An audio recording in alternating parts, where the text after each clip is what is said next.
Hello everyone, and welcome to part 2 of the SAM tutorial. My name is Jessica Johnson and I'm with the Rock Valley College Tutoring Center. To start off, we'll be on sam.cengage.com and we'll be on the activity list.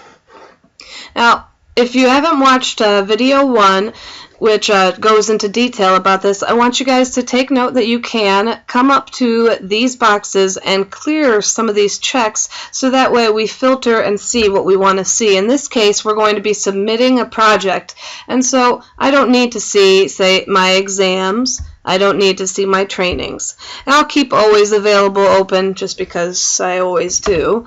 But now you see we just have projects. Now, I want you to go through your list and find the project that you want. In my case, I would like to submit Chapter 6 project. So, you literally click on the blue words, which is a hyperlink, and Chapter 6, here we go. Now, if you did watch Tutorial 1, this is where we had started off. It's where we left off. We click Start, and here is this is the screen that you would have seen. And in video 1, we went over the instructions, step 1, and step 2, downloading the start files to your flash drive and how to work with that. But in this video, we're going to go over step 3, the submission of a project. Look down here under this here, it says file name, and this will show you the entire name of the file, exactly what Sam is looking for. Now, I'm going to do something that will show you that no matter what, it will only take that file name, period. So as you can see, we have two sections, the file name and the upload file. And if I click browse, that's going to bring me up into my flash drive or into favorites. Just come down and navigate to your flash drive, and in my case I'm going to double click RVC 2015, then double click PCI 206, and this is an Access project, so I'm going to double click Access to open it. And lastly, double click Chapter 6 because that was the chapter that I want to submit. Now as you see in my folder here, I've got my instructions, I've got the first database with the number 1, which is very important, and I've got this here, which I renamed the database, that number 1, that file save as that you saw in the first video. Well, now I've got a number 2, a completed file, this right here. And I also have a support file. I had to import something from text, as you can see, it's a text document. So what you do is you just click on the file that has the number 2 after your name and click Open.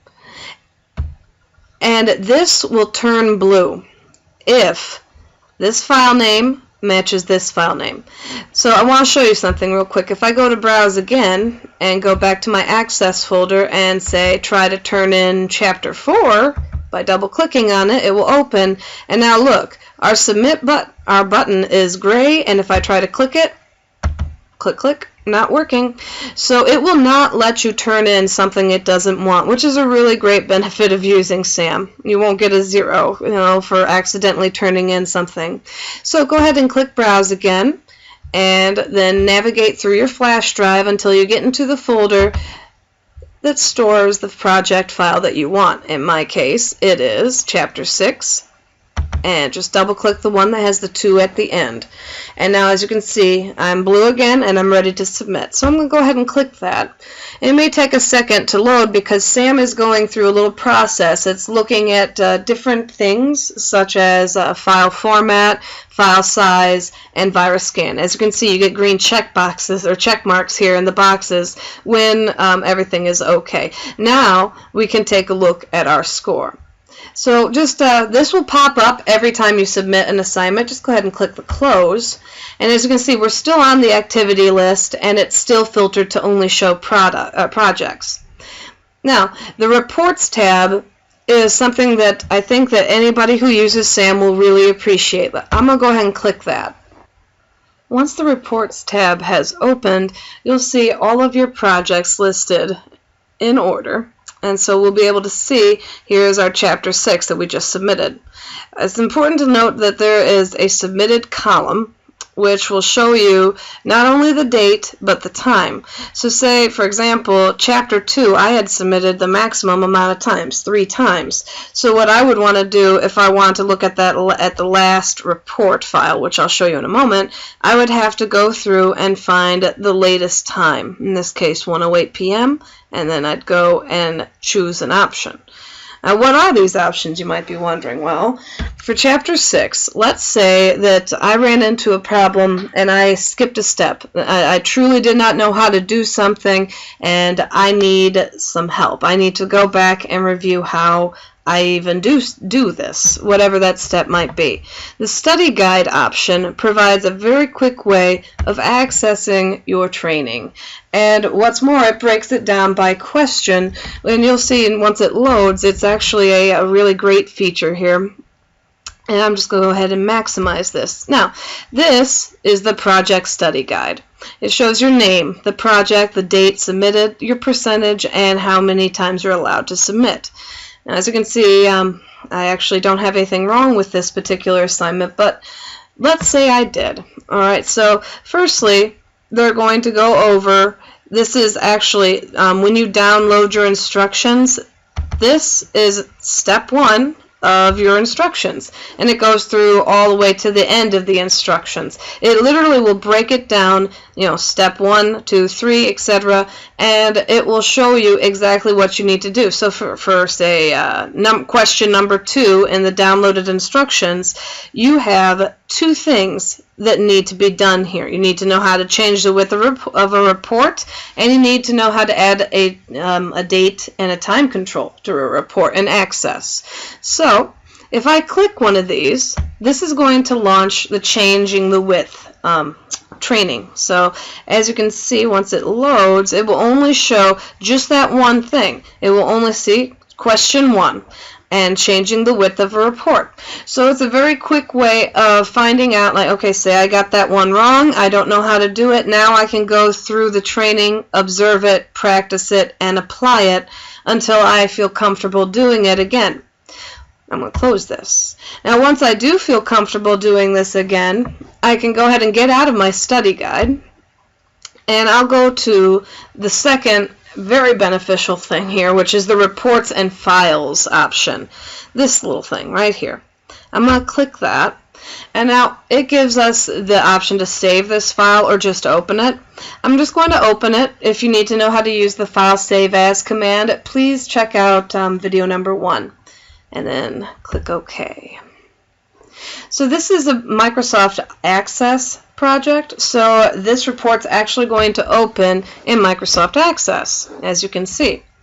And anytime that you get a security warning that says, do you want to enable the content, you have to click that if you want to see anything here. And obviously we're going to want to access something in there, so we're going to need to see it. Another thing, my navigation pane is collapsed. It's small. So just come over here to the little shutter button and click it. And there you go. Now it's big. Now you know how Access will break things down from tables, queries, and reports. What you are looking for is this here, the grading report. And if you double click that, it's going to open it in report view, or print preview actually. Now see how my mouse is just an arrow. When I go over my report and I click on it, it's actually a magnifying glass, and as you can see, it has a negative symbol now, and when I click again, it has a positive. So positive means make it big. So I'm going to click it, and that makes it large. Now, let's say that we'll go with number 2. No. Yeah, number 2. Let's say that I had number 2 wrong and I didn't know how to do it, so I just went through my training again, and it will tell me on this report exactly what I did wrong. So let's say that I added the controls to the report to display a current date and time, and that was correct, and say that the next option, set the width of a report, was wrong, and then the last one, set the number type of a report control, is correct. See, when they're correct, they'll give you this green check But when they are wrong, let's say this one is wrong, it will be red with a red X right where my magnifying glass is right here. So that will actually help you to narrow down exactly what you have to do. And you can work with your report side by side with your database. But I need to point something out with Access because I've seen people do this and I don't want you to make the same mistake. This is not your project. It does have every single query, table, report, and form and macro that you have made in your projects, but this is not the project. And you know how you can tell is by coming up here and looking. Here we have Access 2013, Chapter 6, and your name, and report. It says report, and this is number 1 because it was my first report. If I was on my let's say my second submit, it would say report 2. If it was my third submit, it would say report 3. So please bear that in mind that once you have this up, you're going to want to open your flash drive and then come and make sure that you are opening your actual chapter work, the project right here. And for the sake of this tutorial, I will go ahead and open that. I'll enable the content. And once that is loaded, then I'll be able to actually get to work with it. Now, of course, this may take a little while if you've got a slow computer like mine. So, you open this, and as you can see in your reports, there is no grading report. And your name, it is exactly what it needs for the submission. It is Chapter 6, your name, -2. There is no report there. So, I'll minimize that. And I want you to just take another look, see how similar that is with the exception of grading report, which is this thing right here. So when you're working side by side, you'll notice that say, oh, we stop at question 6. Where's the rest of it? Well, you hit the next record button or the next page button. If you hover over it, you see that. And I'll click that right there. And then I'll scroll up, and there's the rest of question 6. Not exactly the easiest or most convenient way when they break it up like that, but it's okay because, you know, they show you absolutely everything. Like, look at how many steps there are in number 8. Very, very many things that you can look at here, and you can work side by side to make sure that you get that perfect score that you're looking for.